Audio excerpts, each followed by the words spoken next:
Welcome back to the deep dive. Today we're jumping into a topic that lots of you have asked about, CMOS, and how it might play a role in managing diabetes. You sent over a great pile of sources, including a really thorough guide. So our mission today, unpack the science, pull out the key insights, and give you a clear, practical take on CMOS for diabetes. Exactly. CMOS is, one of those natural supplements that's really getting some buzz.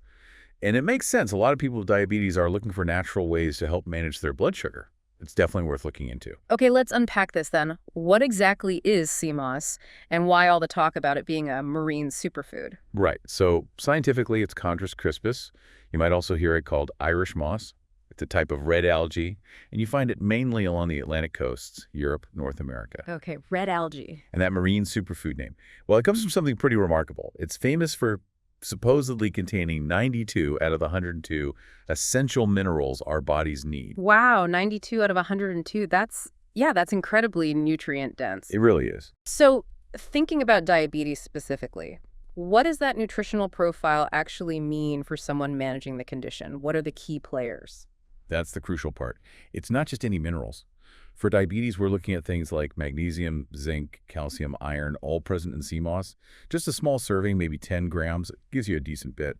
For instance, you get about 14.4 milligrams of magnesium, zero point 0.2 milligrams zinc, 7.2 milligrams calcium, zero point 0.9 milligram iron. And these aren't just random minerals. They're known to be really important for blood sugar regulation and overall metabolic health. Okay, so specific minerals doing specific jobs. Let's talk about one big component, the fiber. How does the fiber in CMOS actually help with blood sugar? Is it different from, say, the fiber in oatmeal? Good question. It's primarily soluble fiber. And think of it less like just fiber and more like a natural blood sugar regulator. It basically forms a gel in your digestive tract.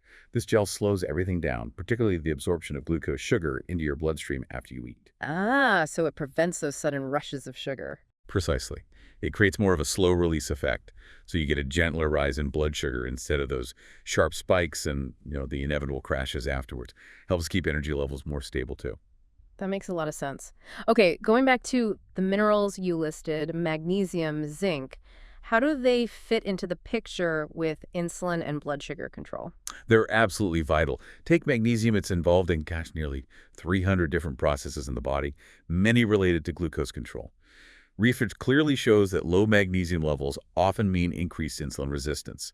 But getting enough magnesium can actually improve insulin sensitivity and help lower blood sugar, especially in type 2 diabetes. Okay, so magnesium is a big one. What about zinc? Zinc's also directly linked.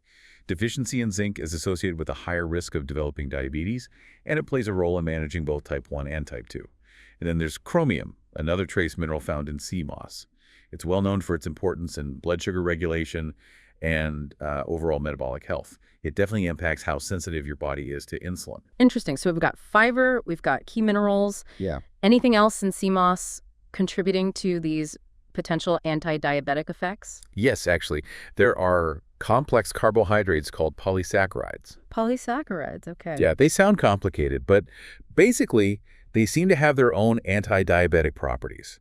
Some research suggests they might help enhance insulin sensitivity and fight insulin resistance.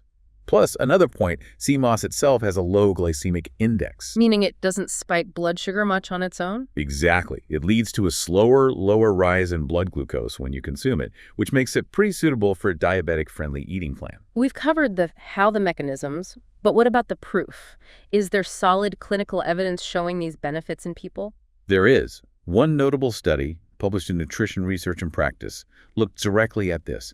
They had participants with type 2 diabetes take seaweed supplements for 4 weeks. Okay, 4 weeks. What happened? The results were quite positive. They saw significant reductions in fasting blood glucose levels. Also, lower blood sugar levels 2 hours after eating in the bar. That's the postprandial measurement. That's a key indicator. Absolutely. And beyond blood sugar, they also found decreased triglyceride levels in the blood. And on the plus side, an increase in HDL cholesterol, the good kind. Better lipid profile too, then. Yes, and enhanced activity of antioxidant enzymes. So overall, the study suggested seaweed could improve glycemic control, help with blood fats, and boost antioxidant defenses, which, taken together, points towards potentially lowering the risk factors for cardiovascular disease, a major concern for anyone with type 2 diabetes. Wow, that's quite comprehensive. And it highlights that the benefits might go beyond just blood sugar, which is fascinating. Exactly. That's a really important point. CMOS seems to offer broader health support, too. Think cardiovascular health. The omega-3 fatty acids it contains can contribute to lowering blood pressure and cholesterol. Really vital for diabetics, who often have higher heart risks. Makes sense. What else? Immune system support. All those minerals and antioxidants we talked about, they help bolster your immune function. And that's crucial because diabetes can sometimes compromise the immune system. And one more, thyroid function. CMOS is a natural source of iodine. Iodine is essential for a healthy thyroid, and the thyroid, well, it governs your metabolism. So that's another interconnected benefit. Okay, so lots of potential benefits stacking up. If someone listening is interested, how would they actually go about incorporating CMOS? What's a typical amount? Generally, the recommendation is around 1 to 2 tablespoons of CMOS gel per day.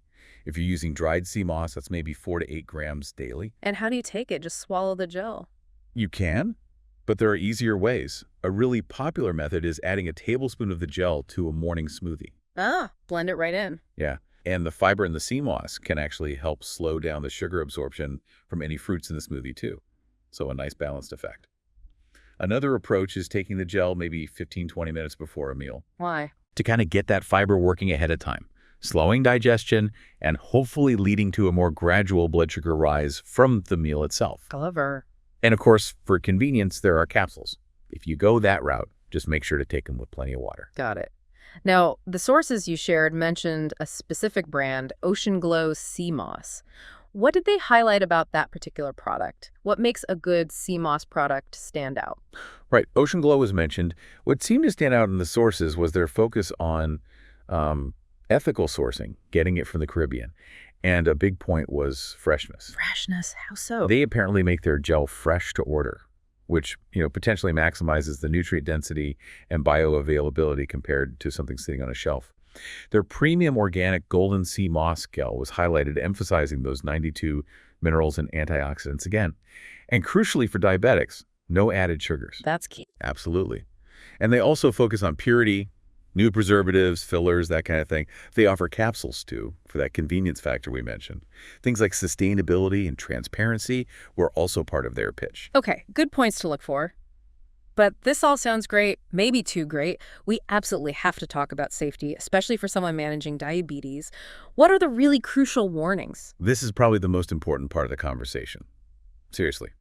Because CMOS can lower blood sugar, it might amplify the effect of diabetes medications you're already taking. Meaning your blood sugar could go too low? Hypoglycemia? Exactly. That's a real risk. So, rule number 1, non-negotiable. Talk to your doctor or healthcare provider before you even think about adding CMOS. Absolutely critical. Okay. Then, if you get the green light, start slow. Really small amounts. Let your body adjust.